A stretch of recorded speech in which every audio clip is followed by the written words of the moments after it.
The die is cast. The election date is set. It's 9th of August 2022. There are two horses. The Azimio team and Kenya Kwanza team. We have an agenda. We have a coalition that brings together majority of Kenyans. We have a program and a plan, which is the bottom-up economic model, which is the pesa mfukoni, uchumi bora, haki kwa wote, and that's why we united with Honorable Musalia Mudavadi and Honorable Moses Wetangula, because we share the same ideology and the same program with our people, for our people. So we want to tell our competitors, Mr. Steve, that they should not be more concerned where we go, who we meet, what we say. That is the program of Kenya Kwanza. They should have their own program. They should tell the people of Kenya why they are forming regional, ethnic, and village parties to divide the country. Why they want to give handouts to the young people of this country. Raila is saying he'll give 6,000 shillings. An ordinary hustler who works at a construction site earns 500 shillings per day. That translates to 15,000 per month. Raila is telling that hustler at the lowest income, he's telling him, I'll give you 6,000 handouts, stay at home. This man can get 15,000 when he's working. Why should you tell him stay at home? So we are telling the young people of Kenya, say no to the handouts, the 6,000 of Raila Odinga. Say yes to the economic empowerment of the people. We will create jobs. Tutawapatia vijana ajira. We will empower mama mboga and the small-scale business traders in our country. And that is why in our program we will put 50 billion Kenya shillings to create jobs for the young people. We will put 100 billion, equivalent of 100 million every constituency, to empower the small, medium businesses.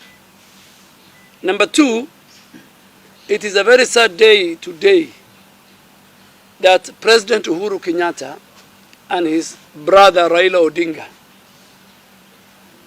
have assembled over 30 regional, ethnic, village political parties led by regional ethnic kingpins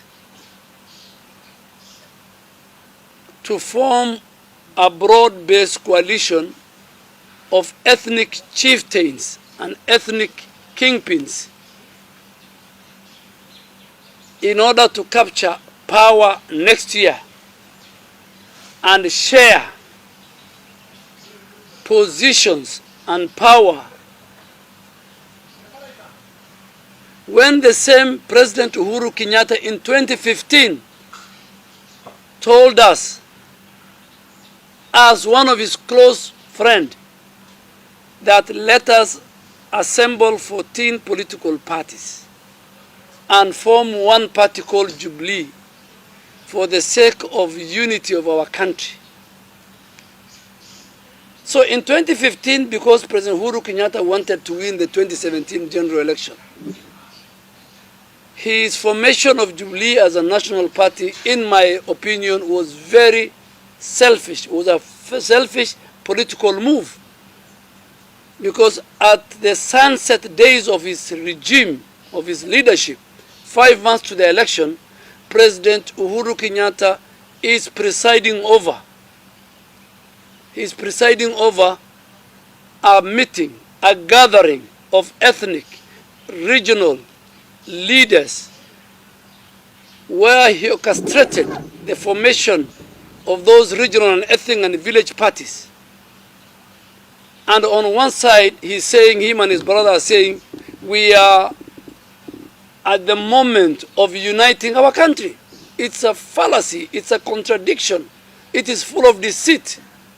And we are telling the people of Kenya, they should now know that those who assembled in KICC are merchants of ethnic and regional political leaders. The people of Kenya must say no to those people. The people of Kenya, they need the unity of our country, regardless of our regional and ethnic diversity and religious diversity.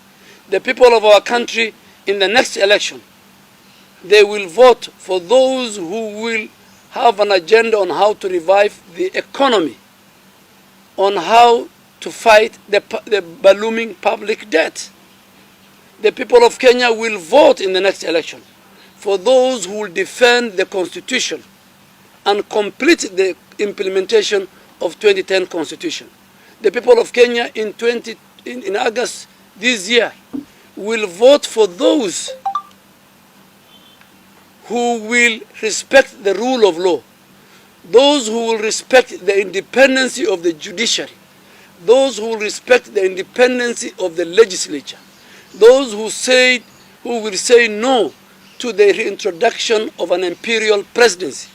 The people of Kenya in August, inshallah, this year, they will vote for those who will create jobs for the millions of young people in this country.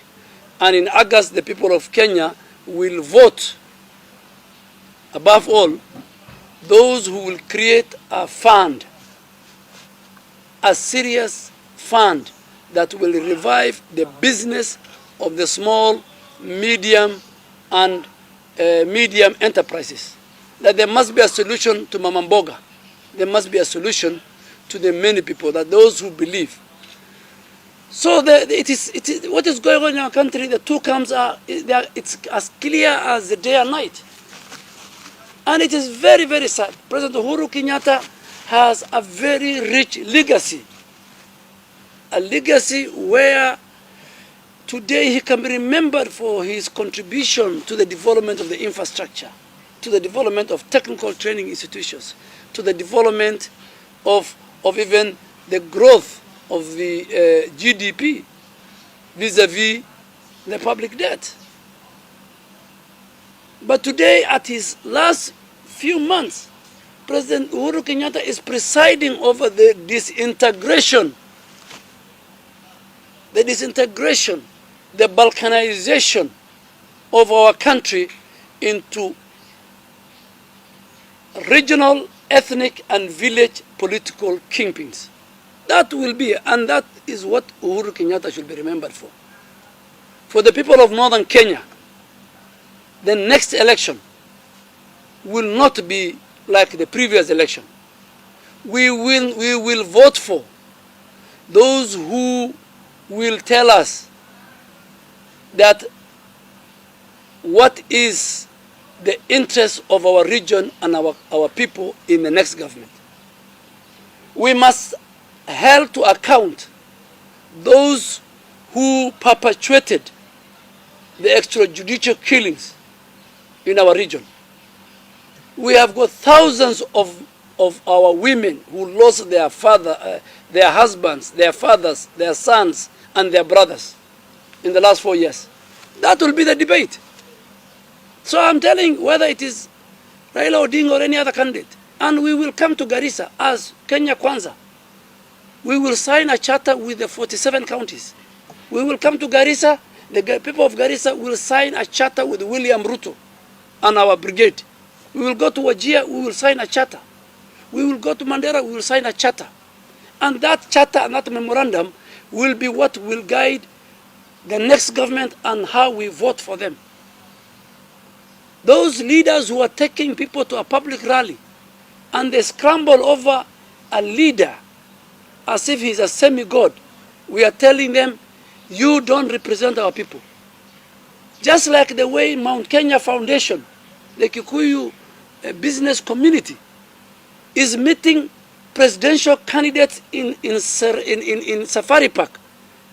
Our people, the leadership, the religious leaders, we will sit with the presidential candidates, not in Safari Park. They will come to Garissa, they will come to Wajir, they will come to Mandera. And they will tell us what is at stake for our people, whether it is education, health, the economy of this region, the war against terror, the extrajudicial killing happening. We must sit with them. What is the interest for our religion as Muslims in this country?